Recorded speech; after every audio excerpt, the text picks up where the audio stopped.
الحمد لله وكفى ثم الصلاة والسلام على رسول الله صلى الله عليه وسلم الذي أرسله إلى جميع ثقلين الجن والإنس وداعيا إلى الله بإذنه والسراج منيرا.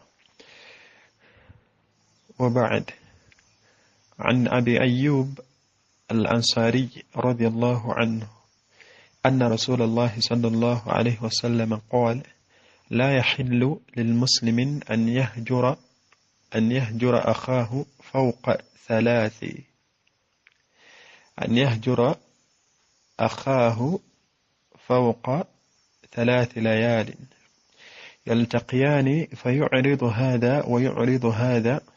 وخيرهما الذي يبدأ بالسلام. رواه مسلم. أتنزل الله تبارك وتعالى نجن متنا مجه أغتني بكينديف تمسوا الله سبحانه وتعالى سيبينغاني من بكون نبي محمد صلى الله عليه وسلم gwetutumira nga kyakusaasira eri ummeeno. Nsaba Allah subhanahu wa ta'ala aseebingira n'emirembe ku mbaka waffe oyo n'abantu b'enjuye n'abaamugoberera n'abo abanaamugoberera mpaka kiyama lweriyimirirawo. Allahumma amin. Bufunze okwebulya kwaffe tugenda kujja mu hadith eri Muslim, sahabi w'omubaka Muhammad sallallahu alaihi wasallam gwe bayita Abi Ayyub, musajja ono nga ali mu kika ky'aba Ansar oba al Ansari,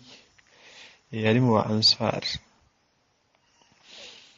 Omusajja ono anna Rasulullah sallallahu alaihi wasallam agamba nti mazima ddala omubaka Muhammad sallallahu alaihi wasallam qaala, yagamba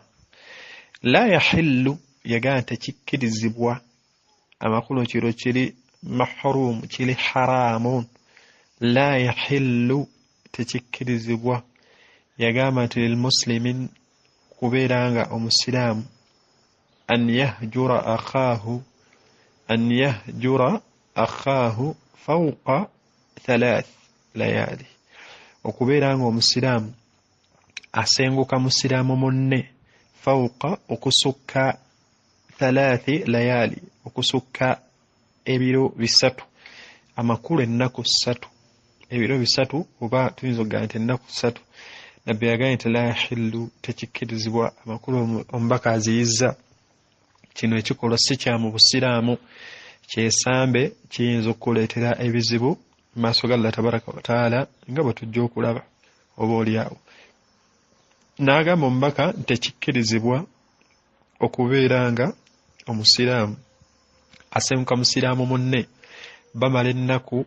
ezisukka mu 3, okusukka ennaku 3 oba okusukka ebiro 3. N'agamba nti yaltaqiyani fayuridu hadha wa yuridu hadha, n'agamba nti ne batuuka n'okusisinkana, buli musiraamu n'abeeranga atunula eri, buli omu akyusa ekyenyi kye, tayagala kubeeranga atunula ku munne. Nabbi n'agamba nti wa khairuhuma, asinga nno mwana wattu obulungi kuba n'abasiraamu abafunye obutakkaanya, yagamba nti wa khairuhuma, asinga obulungi, khair inda Allah tabaraka wa ta'ala, asinga obulungi mu maaso ga Allah kuba n'ababiri. Yagamba nti alladhi yabda'u bisalaam, yoyo asooka okutoolera munne salaamu oba asooka okutoola salaamu ku babiri. Oyo nno mwana wattu ye musufu, oyo mulungi nnyo, yasinga obulungi mu maaso ga Allahu subhanahu wa ta'ala. Hadith eno etulaga ekisookera ddala kituufu, wasobola okubeerawo mu mbeera zaffe ez'obuntu, wasobola okubeerawo obutakkaanya wakati wo ne musiraamu munno, kuba mbeera za butonde ebintu ebisinga twawukana. Oyinza kwogera oluusi kigambo omuntu n'akifuna bulala n'embeera nga mwatandikirawo nga buli omu tayogera na munne, oba oyinza okuba nga wakola kikolwa ne mutandikirawo oli n'abeera nga tayogera na munne. Embeera nno mwana wattu efaanana bwetyo, shaitan gyesinga okwagala okusiga mu basiraamu, eyagala nnyo okulaba nga wakati wammwe mubeerawo n'obutakwatagana, kubanga emanyi obukulu n'obulungi bw'abasiraamu okubeera mu jamaa, okubeera nga bali wamu. Emanyi nti omusiraamu ono singa mwawula n'ono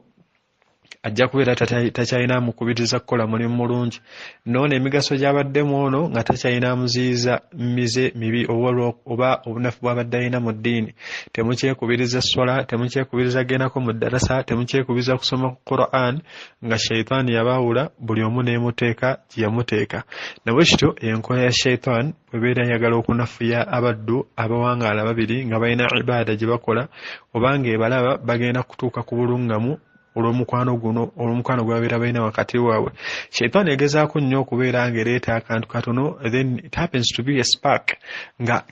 yemmanduso nga kantu katono nnyo ogenda okulaba mubangadha obukyayi abasiraamu bwe balina wakati waabwe. Ono takyatolera ono salaamu, ono takyabuuza ono tayagala kutunula ku ono. Nawe kyembeera efaanana bwetyo kyetuteekeddwa okubeera nga tutegeera nti enkola ya shaitaani ezimu ku strategy za shaitaani okubeera ng'enafuya umma eno erina kubeera ng'eyawula wakati w'abasiraamu. Abasiraamu bangi tuwanguddwa mu mbeera efaanana bwetyo era naffe netugenda n'obuwanguzi obwo shaitaani bwetufunyemu. Naye kityo omubaka yatukubiriza aga nti omusiraamu omuddu yenna ayitibwa omusiraamu eyasiraamukira Allah, eyakkiriza omubaka, eyakkiriza Allah tabaraka wa taala n'akkiriza omubaka n'agamba nti tekiri halaali kiri haraamu gy'oli okubeera nga wasenguka muganda omusiraamu mumase ennaku 3 temwogera, luli yakkubiranga kasimu, mwezi okusanga ku tahajjud, mwekubirizanga okusiibula Mande olwokuna. Shaitaani ye kye yakola yayingirawo awo ogenda okulaba nga omutamwa yoba ebyo eyagala nnyo eyawule wakati wa umma eno kuba emanyi nti kasita mwawukana, kasita eyawula wakati wammwe awo obunafu bubeera buzze wakati wammwe. Buli omu egenda mumukwata emutwalire, buli omu egenda mubuuza ku lulwe nga talina amukuba ku mukono. So singa mubeera babiri, buli omu abeera asobola okuwabula munne nti munnange twaligenzeeyo naye ate Allah tatwagalayo, munnange yambala bwoti, munnange nkole nti nina ekizibu ekiti mpa ku magezi nti saba Allah subhanahu wa ta'ala. Shaitaani ejjawo connection eyo, ejjawo omukwano ogwo oguyinza obbasemeza mu maaso ga Allah n'ebeera ng'eteekawo obukyayi. Mbasaba tetugigondera okubeera ng'eyagala okwabuluza wakati w'abasiraamu oba nga bwe yayabuluza wakati w'abasiraamu. Bannaye tuddemu reconciling wakati waffe, tuyitirize okubeera nga tusonyiwagana wakati waffe. Ffenna tuli bantu tusobya, kituufu nsobola okwogera ekigambo ne kibeera nga tekikusanyusizza, naye kyoba osooka okukulembeza abange khudhil afwa, beera ng'oyitiriza kubeera ng'osonyiwa nga Allah subhanahu wa ta'ala bwe yaramira omubaka we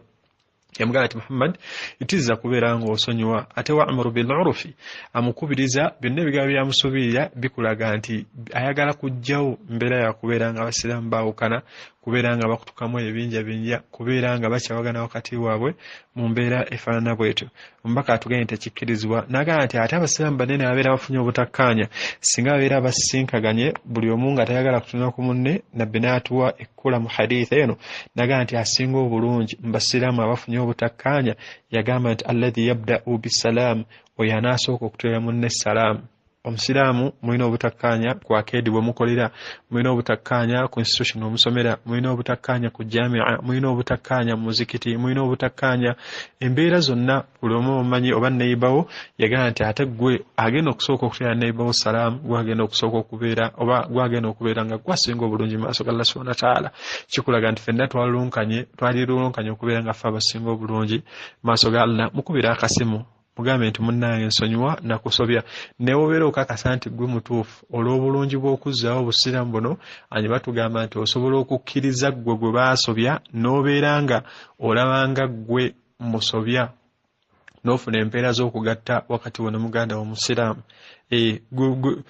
Playing that you're guilty newankubadde yo the one innocent, ojja kufuna empeera maaso ga Allah subhanahu wa ta'ala. Ozzeewo omukwano ogwo. Abange buli otumala ebbanga nga twawukanye mu mbeera efaanana bweti, omuddu atabbye swala zo, atabbye kusiibako, atabbye hijjayo, atabbye ibaada yonna nga ekusembeza mu maaso ga Allah, ki ekyatwawula okutuuka ku mbeera efaanana bweti? Bingi ebyayawula basahaba naye bamaliriza baddiŋŋanye, bingi ebyayawula abalongoofu abatusooka naye bamaliriza baddiŋŋanye olw'obukulu bw'okubeera nga tubeera wamu, nga tubeera mu jama. Faidhan abange mbakubiriza okubeera nga tusonyiwa wakati waffe. Mama w'abaana musonyiwe, tata w'abaana musonyiwe, abazadde abaana mubasonyiwe, emikwano wakati waffe. Bannaye tusonyiwagane, ffenna tusobya Allah. Bw'abeera nga Allah subhanahu wa ta'ala ayina akawompo kange, ayina akawompo ka mukwano gwo, ayina obulamu bwa mukazi wo, ayina obulamu bwa mukyala wo, ayina obulamu bw'abaana bo. Bw'abeera nga Allah tumusobya layla wa nahar, ne Allah n'aterawo ka fursa n'aterawo obudde okubeera nga tumwenenyereza baada sola n'agamba nti omuddu ayogera bino ngenda musonyiwa omuddu agamba bino ngenda musonyiwa n'aterawo essaawa ekiro nga hadithi mbaka musallama yagamba nti na Allah subhanahu wa ta'ala akakugulira isooka buli kiro n'abuuza nti ani yansobezza emisana musonyiwe ondur tunule Allah subhanahu wa ta'ala wabeera nga aterawo opportunities ezifaanana bwe zityo gwe tusobya n'amaaso tumusobya n'ebiyungo byaffe tumusobya n'amatu gaffe tumusobya na bingi bye tuli ebitasiimisa Allah bingi bye twogera ebitasiimisa Allah bingi bye tulako ebitasiimisa Allah bwabeera nga Allah gwe tusobya entakera buli kadakiika lwakuba nti muyitirivu wa kusonyiwa nabwe kyo naffe Allah subhanahu wa ta'ala agala tubeere mu baddu abasonyiwa singa bwe kyali ng'okusonyiwa tekuliyo buli omu ogenda n'obusungu bwo butya Allah subhanahu wa ta'ala bwe twalifanya mu maaso ge ye kennyini mu aya Allah subhanahu wa ta'ala yatugamba ng'alaga obuyitirivu bw'okusonyiwa bw'alina gye tuli yagamba nti walaw yu'akhidhu Allahu an-nasa bidhulmi mu aya endala yagamba nti bima kasabu ma taraka ala al-ardi min dabba singa Allah buli omu yali amukwatira ku zambi ly'abeera akoze n'amukwatira ku kumusobya kw'abeera amusobezza yagamba Allah nti ku nsi kuno teyalireseeko kitonde na kimu kiinaayina teyalirese ku kitonde na kimu kitambula naye yagamba nti wa'fu an kathir Allah yagamba nti bimbasonyiwa bingi nebwekyo Allah subhanahu wa ta'ala yatonda muyitirivu wa kusonyiwa ate fama baaluna ffe ebitonde naffe bannaye tubeere mu baddu abasonyiwa omuddu musonyiwe neyibawo musonyiwe omuddu yenna alina kye yakola musonyiwe Allah subhanahu wa ta'ala ajja kugatta era alongose wakati w'emitima gyammwe tubeere nga tuyitiriza okusonyiwa nabbi atugambye tekikkirizibwa okubeera nga osonyiwa okubeera rather afwan tekikkiriza okubeera nga osenguka musiraamu munno nga toyogera naye obukyayi bw'olina wakati wo naye bw'amaanyi naga nti okusukka ebiro bisatu waliwo hadithi endala erimu Abu Dawuda yenna ate yo yagamba nabbi era yagamba nti la yahillu era tekikkiriza omusiraamu okubeera nga asenguka musiraamu munne okusukka ennaku ssatu oba okusukka ebiro bisatu n'agamba nti man omuntu yenna asenguka muganda we n'agamba nti fawqa thalathi okumala ebiro bisatu n'agamba nti famaata dakhala an-nar yagamba nti omuddu n'asenguka muganda we omusiraamu subhanallah okumala ebiro bisatu n'osenguka muganda wo nga toyogera naye ne wayitawo ennaku ssatu abantu abo ne babeera nga bafiiridde mu mbeera efaanana bwetyo hadithi eyo yo nabbi ate yagamba nti famaata dakhala an-nar abantu abo ne bafa yagamba nti bagenda kuyingizibwa omuliro gwani atasonyiwa bw'abeera nga yakutonda yakusonyiwa bannaye tuyitiriza okusonyiwa tusabe Allah subhanahu wa ta'ala ateeka okusonyiwa wakati w'abalimu baffe basheekhe baffe bonna tubaagala Allah abeere ng'agatta wakati w'emitima gyabwe be balina obutakkaanya ffe ng'abayizi tetwali badde bawagizi bawali mu kwawukana wabula omuyizi omutuufu alina kusaba Allah subhanahu wa ta'ala okubeera ng'agatta wakati w'abawalimu nkakasa abalimu baffe bonna tebenkana buli omu alina kyasinga ku munne ate buli omu tulina kye tumuganyulwamu kye tutayinza kufuna mu mulala ebbanga lye bamala nga buli omu ali gy'ali tuyinza obutafuna oba tubeera tuluuzinga bye twalifunye mu bawalimu abo nsaba Allah subhanahu wa ta'ala abeere ng'agatta wakati w'abawalimu baffe ensonga endala gy'ensembyayo hadithi endala era ya Abu Hurairah radiyallahu anhu era naye erimu Abu Dawud ekoona ku ekisoose eri waggulu yo nabbi Muhammad sallama yagamba nti kyembadde njagalamu in particular hadithi mpanvu naye yagamba nti abasiraamu bano ababiri abafunye obutakkaanya era nayo yatandika atuziyiza nti tekikkiriza omusiraamu kubeera nga osenguka musiraamu munno okumala ebiro bisatu oba okumala ennaku ssatu abaddu bano abafunye obutakkaanya n'agamba nti singa basinkagana omu ku bo atole munne salaamu makulu ga hadithi yagamba nti omu ku bo atole munne salaamu emirundi esatu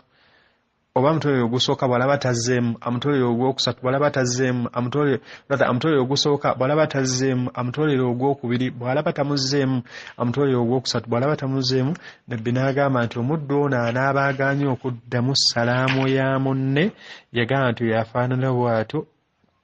yagenda okubeera nga